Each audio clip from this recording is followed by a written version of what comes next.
আল্লাহ যেন তার উদ্দেশ্যকে পরিপূর্ণভাবে কবুল করেন।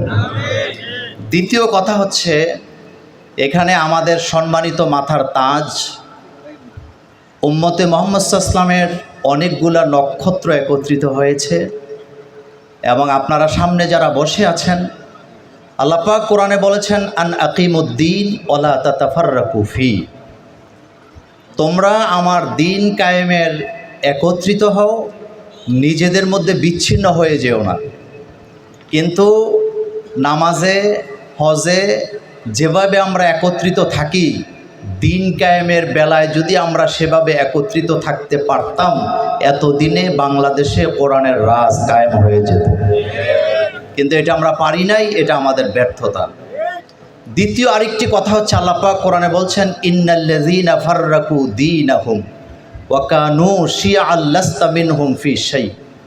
হে নবী, যারা নিজেদের ধর্মকে বিভক্ত করে, খণ্ড বিখণ্ড করে, তাদের সাথে আপনি মুহাম্মদ সাল্লাল্লাহু আলাইহি ওয়াসাল্লামের কোনো সম্পর্ক নেই।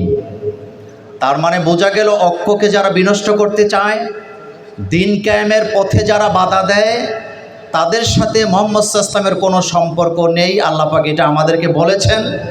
সুতরাং আগামীর বাংলাদেশে, একটু আগে অনেক বক্তাগণ কথা বলে গেছেন, আমরা এখানে ধর্ম নিরপেক্ষ মতবাদের সরকার দেখেছি, জাতীয়বাদের সরকার দেখেছি।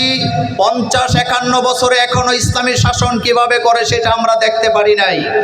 যদিও জাতীয়বাদের সরকারের সাথে আমাদের 2 জন মন্ত্রী ছিল, তাদেরকে আপনি যুদ্ধ অপরাধী বলতে পেরেছেন, আপনি তাদেরকে নারী দর্শনকারী বলতে পেরেছেন, কিন্তু তারা মন্ত্রী থাকা অবস্থায় 2 টাকার দুর্নীতি করেছে এমন প্রমাণ কোনো বাপের বেটা দিতে পারে নাই।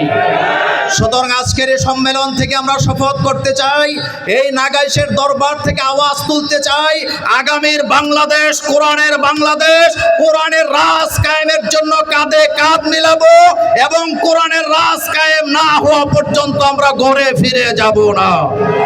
আল্লাহ যেন আমাদের সকলকে কবুল করেন। আসসালামু আলাইকুম ওয়া রাহমাতুল্লাহি ওয়া বারাকাতুহু।